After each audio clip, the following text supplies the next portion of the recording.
Welcome to Math with Professor V. This is video lecture for section 3.2 for differential equations, applications of linear equations. But when we say linear equations, we mean linear differential equations. All right, so in many situations, quantities grow at a rate that's proportional to their size. And this quantity can represent a population of people or of a bacteria culture or many other things.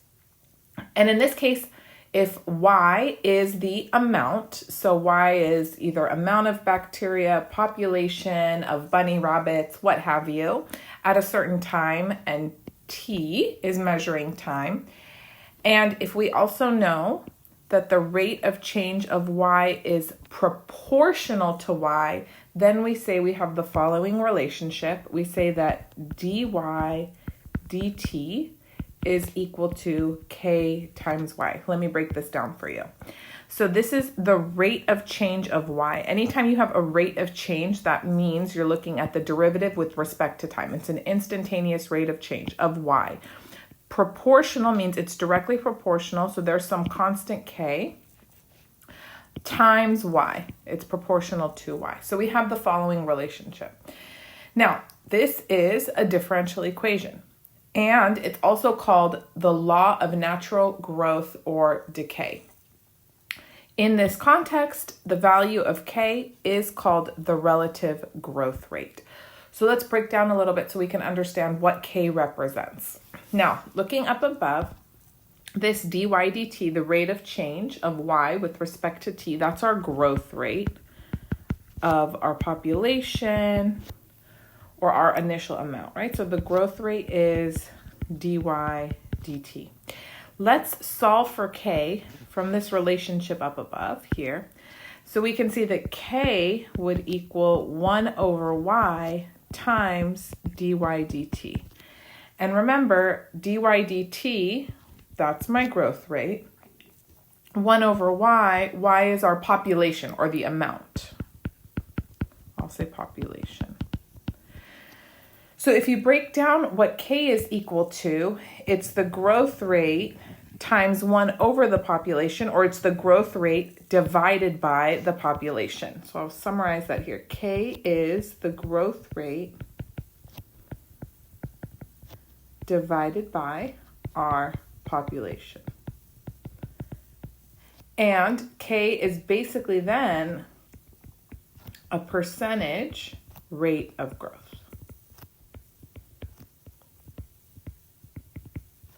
Because you take your growth rate and then divide it by the population. So for example, if k was 0.03, then that means it was 3%, okay?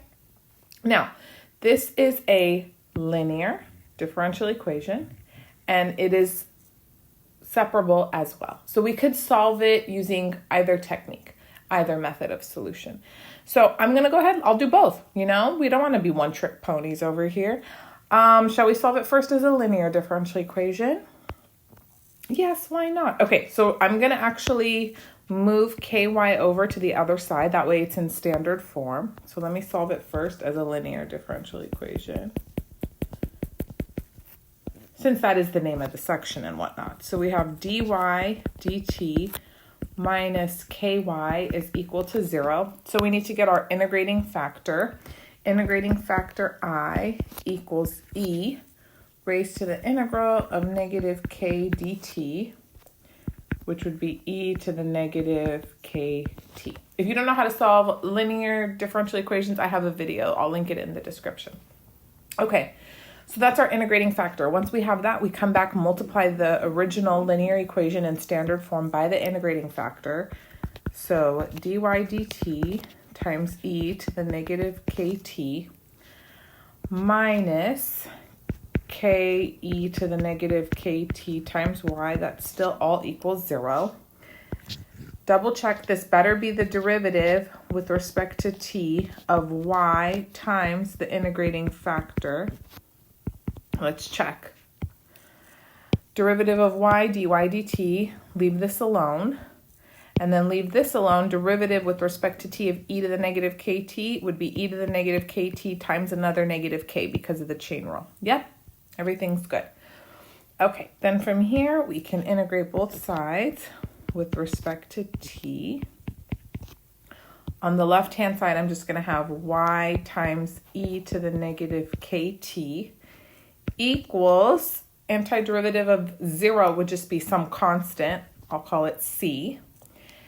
And then if I divide both sides by e to the negative kt, that's the same as multiplying by e to the positive kt. So then we get y equals c e to the kt. And I think you've probably seen this equation before. It's your law of uninhibited growth, law of natural growth, which is what we're calling it in this section, okay? I also mentioned the differential equation was separable. So let's make sure we can solve it that way as well. This is just for good practice, okay? For good measure. So the equation was dy dt equals ky. So let me move y over to the left-hand side and then move the differential dt to the right. So we have 1 over y dy equals k dt, and then integrate both sides. On the left-hand side, we'll have natural log absolute value of y equals, k is just a constant, so antiderivative would be k times t, I'm going to say plus c1. And then I can take e raised to both sides of this equation. And then we just have absolute value of y equals e to the kt plus c1. And then remember, we can rewrite this if you use your laws of exponents as e to the kt times e to the c1. And this is all equal to the absolute value of y. So when we drop the absolute value bars, remember we have a plus or minus in the front. Let me put e to the c1 in the front because that's a constant, times e to the kt. And then I can just redefine all of this to be my new constant. So I'll just say now we have y equals ce to the kt, where c is plus or minus e raised to the c1. And notice we have the same solution that we arrived at using the other method of solution, okay? Now, I want you to notice if t is equal to 0, right, then y is equal to c times e to the 0, which is just c. So c is the initial value, or your initial population. In other situations, you might see it written as y naught, like initial population, initial value of y when time is 0, okay? Very good. I'm going to leave it as c, though, as we work through this section. Okay, so if you're in my class, the exercises in this section require you to use the law of natural growth or law of natural decay, but you can just go ahead and use this result. You don't need to rederive it as you work through the homework. So it should be a pretty relaxing set of exercises because you'll feel like you're in pre-calc again. Hopefully that was a positive experience in your life. I don't know. Okay, so a bacteria culture starts. So this is the initial population with 4,000 bacteria, and it triples every hour. So part A, find an expression for the number of bacteria after t hours. So we're going to use the law of natural growth. And that means the growth rate can be captured by the following relationship, y equals ce to the kt. Now they told me the culture starts with 4,000 bacteria, so that's c. C is 4,000. And the only thing I'm missing now is k. When they tell me it triples every half hour, that's not k. No, I need to find that. Okay. So how do I do that? Well, I'm going to come along and use the fact that if the population triples every half hour, okay, after 30 minutes, which is going to be, t is measured in hours. So after a half an hour, the bacteria triples. It should now be 12,000 instead of 4,000. So this is t This is y. I can substitute everything in and find k. So let me show you where we're at. First, write out y is 4,000 e to the kt. Now let me substitute in this specific piece of information for t and y so we can find k. Okay, so 12,000 equals 4,000 e to the k times 1/2. Very good. Dividing by 4,000, I have 3 equals e to the k over 2.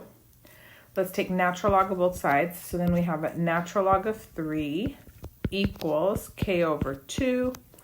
So k equals 2 natural log of 3. Let's just round to like 4 decimal places. You could keep it exact if you need to, but I'm not so particular right now. 2.1972. Okay, so if we're going to be exact, you'd say y equals 4,000 e to the 2 natural log of 3 times t. And you could rewrite this. Let's use our laws of exponents. Actually, it's our laws of logarithm properties here. This is 4,000 e to the natural log of 3 squared, which would be 9 times t. But then e to the ln of 9 is just 9. So then I could say this is y equals 4,000 times 9 to the t. That's exact. Okay, beautiful. However, the textbook, when they give the answers, they just rounded things to 4 decimal places and didn't keep it exact. So basically, they just replaced this 2 ln of 3 with 2.1972. So look at them taking that easy way out. So, or y equals 4,000 e to the 2.1972t. You know, it is nice when you keep your function with base e, right? Should you need it for anything else, further differentiation or whatnot, it's like we don't love having base 9. So I see the benefit to leaving it like this. Okay, that's part A.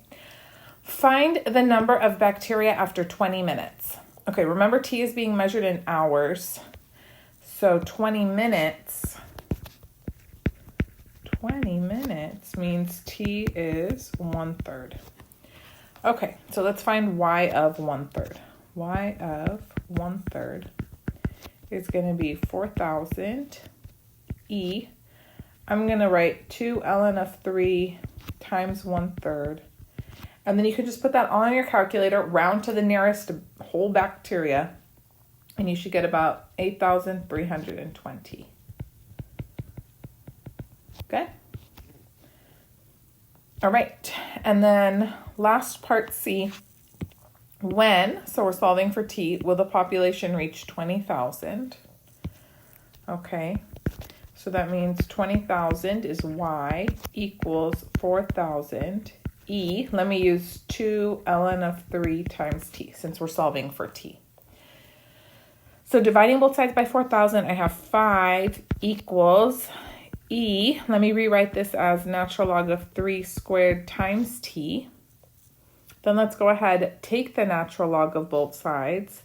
So we have ln of 5 equals, the base E will go away. I'll just have ln of 3 squared times T. So T equals ln of 5 over ln of 9, which is approximately 0.732. And remember, T is being measured in hours. Okay. Or if you want to multiply that by 60, if that doesn't, feel good, it's about 43.94 minutes. Lovely. We're done. Okay. So you should have done problems like this in pre-calc. Even, I want to say some like intermediate algebra classes teach this too. So hopefully it's familiar. It's just the derivation of the formula that is hinged on, solving a differential equation. All right, let's look at another application. As you have probably previously seen, similar exponential functions can be used to represent radioactive decay. In the case of decay, K will turn out to be negative. And the term half-life is used to describe the amount of time it takes for half of any given amount to decay away. So here's an example. Polonium-210 has a half-life of 140 days. That's not K, okay? We're going to use that to find K. Part A. If a sample has a mass of 200 milligrams, so that's basically your initial amount C, find a formula for the mass that remains after T days. So we'll use the law of decay, uninhibited decay. So Y equals CE to the KT, and C is 200, that's the initial amount, so Y equals 200E to the KT. Since they gave me the half-life, that tells me an ordered pair that satisfies this equation, T comma Y. They told me the half-life is 140 days. So after 140 days, half of the original amount, or 100 grams, should remain. Okay, let's substitute this in now so that we can find K. That was the point of them telling me the half-life. So 100 equals 200E to the K times 140. And watch, this next step will always be the same when you're doing half-life problems. When you divide by the initial amount, 100 divided by 200 is 1/2. That's the whole point of half-life. So sometimes they won't even tell you the initial amount, but you don't need it. You don't always need it. Okay, from here to find K, let's take the natural log of both sides. So natural log of 1/2 equals 140K. Good. So then K equals ln of 1/2 divided by 140. And then this comes out to approximately negative 0.004951. It looks like they're doing 4 sig figs lately in the back of the book, but without any rhyme or reason. It's, So we can write out now the formula to find the amount of the mass that remains after T days is Y equals 200E to the negative 0.004951 times T. I want you guys to notice something. Here's a little shortcut you can always use. K is equal to ln of 1/2 divided by, what was 140? 140 was the half-life. So if you ever have to work through these problems again and you just want to skip all this silliness, jump right here. ln of 1/2, because it's half-life, over however long the half-life is. Okay, when you do enough of them, you notice this on your own anyways. I remember the first time one of my math teachers told me, I was like, oh, yet another rule to remember, forget it. I'll just do it the long way. That was me. And then after I did enough of them, I'm like, oh, I see. It's actually not such a big deal to remember. Okay. Part B, find the mass after 100 days. So I'm just going to substitute in 100 for T. Okay, this is relaxing enough. So Y of 100 is 200E to the negative 0.004951 times 100. And then we can just round to the nearest milligram, 122 milligrams. Was it grams or milligrams? Oh, it was milligrams. I think I said grams earlier. Please forgive me. It's milligrams. There we go. We don't have much of this stuff. Okay. And then lastly, part C, what's it telling us? When, so again, we're solving for T, will the mass be reduced to 10 milligrams? So this time I'm going to replace Y with 10. So 10 equals 200E to the negative 0.004951 T. Okay, divide both sides by 200. So we have 0.05 equals E raised to this loveliness. Natural log both sides. So natural log 0.05 equals negative 0.004951 T. And then divide both sides by the coefficient of T, so it's all by itself. ln 0.05 over negative 0.004951. And this is about 605 days. Woohoo! That's a while. Less than 2 years, though. All right, next, let's consider an application you may not have encountered before, Newton's law of cooling. We actually do teach it in Calc 1, but maybe you've forgotten. So Newton's law of cooling says that the rate of cooling an object is proportional. So we're going to have, again, like K times something. It's proportional to what? The temperature difference between the object and its surroundings, as long as the difference is not too large. And we're not really going to get into what too large is, so sorry. So let's see how we can actually express this using mathematical notation. So let's let capital T of little t be the temperature. Capital T is the temperature, okay, of some object at time t. So we're interested in the difference in temperature between the object and its surroundings. So we're going to define y to be T of t minus T sub s, where T sub s is the temperature of the surroundings. Okay, now let's take this relationship here and we're going to differentiate with respect to t. Okay, so differentiate with respect to lowercase t time. So on the left-hand side, we're going to have dy dt equals capital DT d lowercase t minus 0. I'll put plus 0 because I'm a positively minded person. This is a constant, right? It's just the temperature of the surroundings, so its derivative would be 0. So then this tells me, okay, dy dt is equal to d capital T dt. And what does Newton say to us? Oh, Newton says the rate of cooling an object, or the rate of change of the temperature of the object, is proportional to that temperature difference. So Newton says that dt is proportional to the temperature difference. Well, what's the temperature difference? We defined it to be y. So it equals K times y.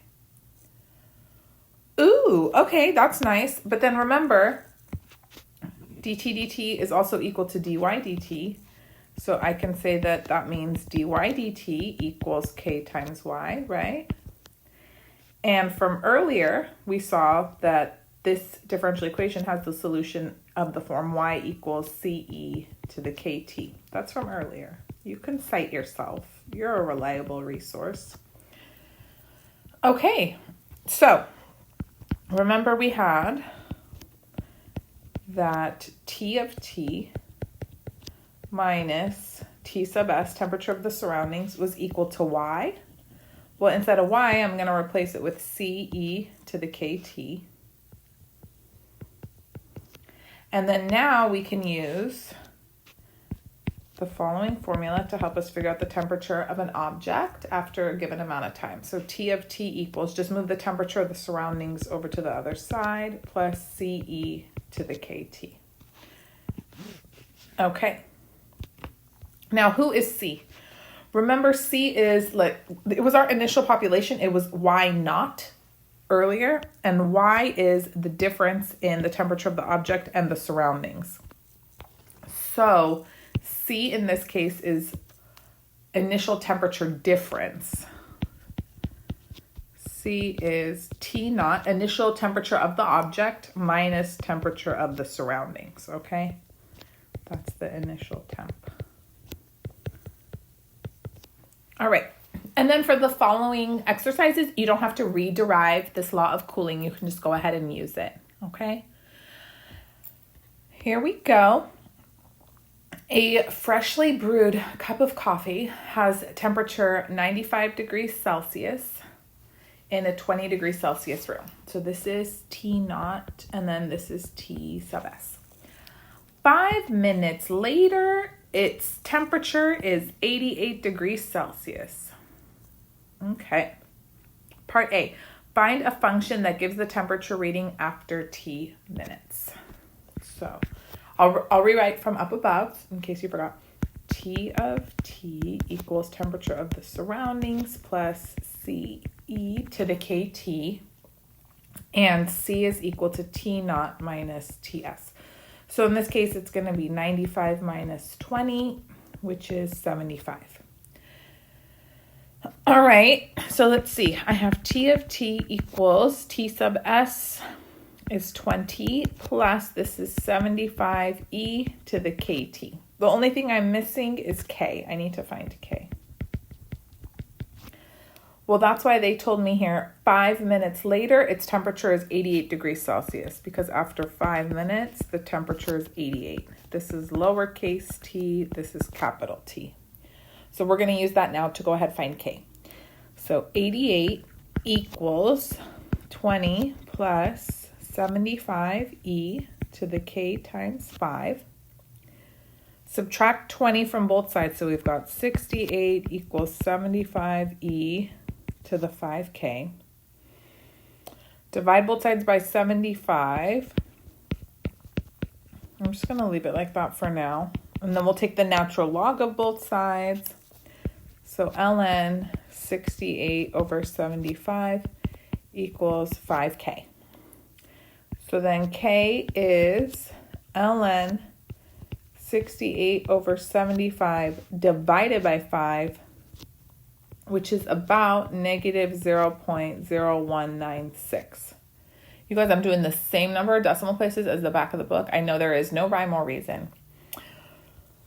Okay, so we can put it all together now. So temperature after time t is 20 plus 75e to the negative 0.0196t. Voila. Cute. I like it. Next part. What is the temperature reading after 10 minutes? So I'm going to substitute in 10 for lowercase t. We got this. So temperature after 10 minutes is going to be 20 plus 75e to the negative 0.0196 times 10. And just throw that all in the calculator. It's about 81.7 degrees Celsius. Okay. And then the last part, so we're solving for lowercase t, will the temperature reading be 70 degrees Celsius?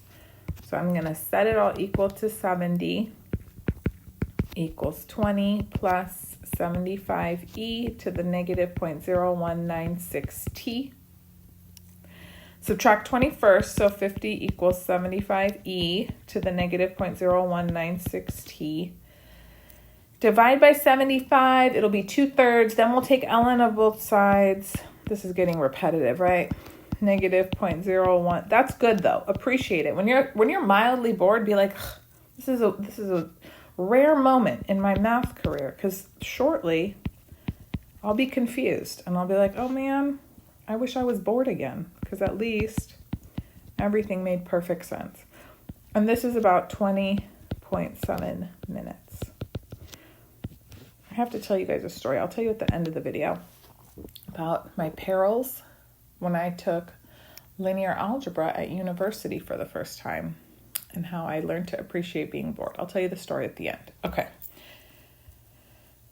One more Newton's law of cooling example, and then we're done. You know, when I taught this lesson in the Calc 1 video lecture, someone commented that they tried it out on their coffee in the morning and it worked, which, I mean, it should, but it's how exciting, right? To verify all this stuff for yourself.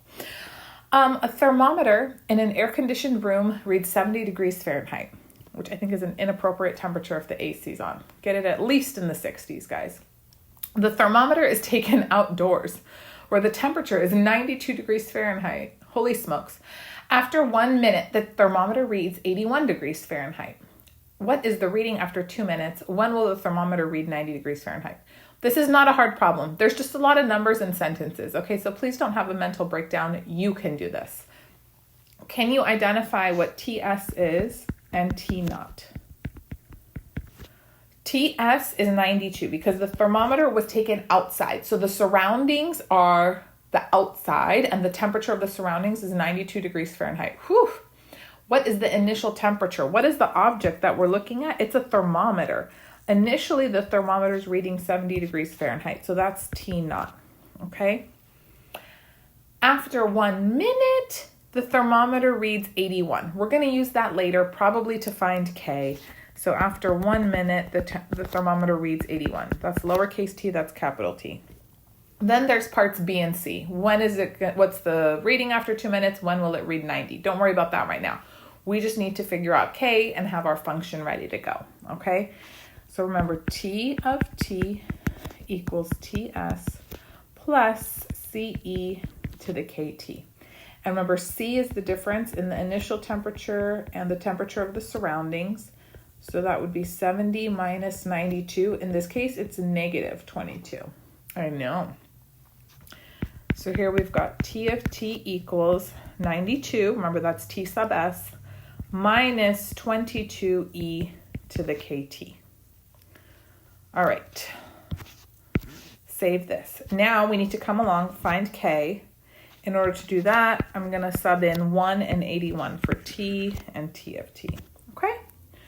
So 81 equals 92 minus 22e to the K times 1. Ooh, I love it.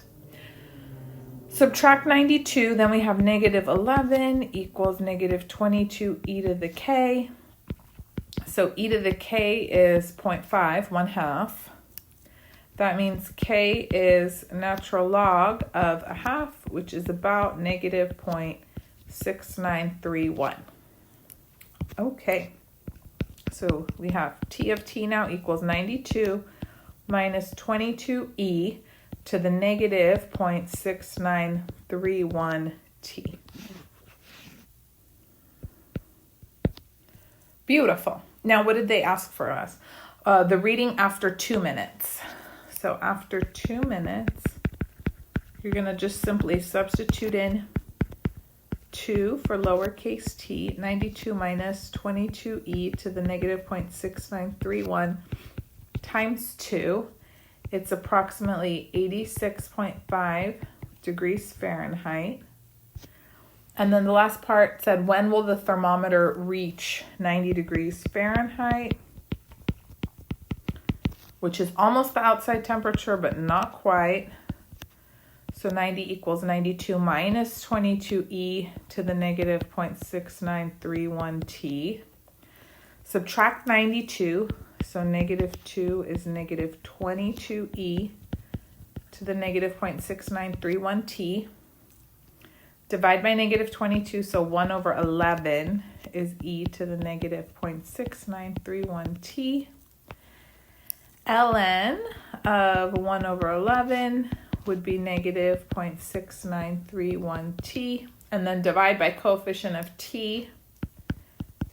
The end is in sight. So ln of 1 over 11 over negative 0.6931. If you want to be slick in your calculator, you could just do ln of 11. If you take the reciprocal, then that makes that negative and not write that negative. Do you get what I'm saying? No. You could just punch in the calculator for less keystrokes. This will give you the same thing using log properties. Okay? And you should get about 3.5 minutes. Okay? So that concludes the lesson.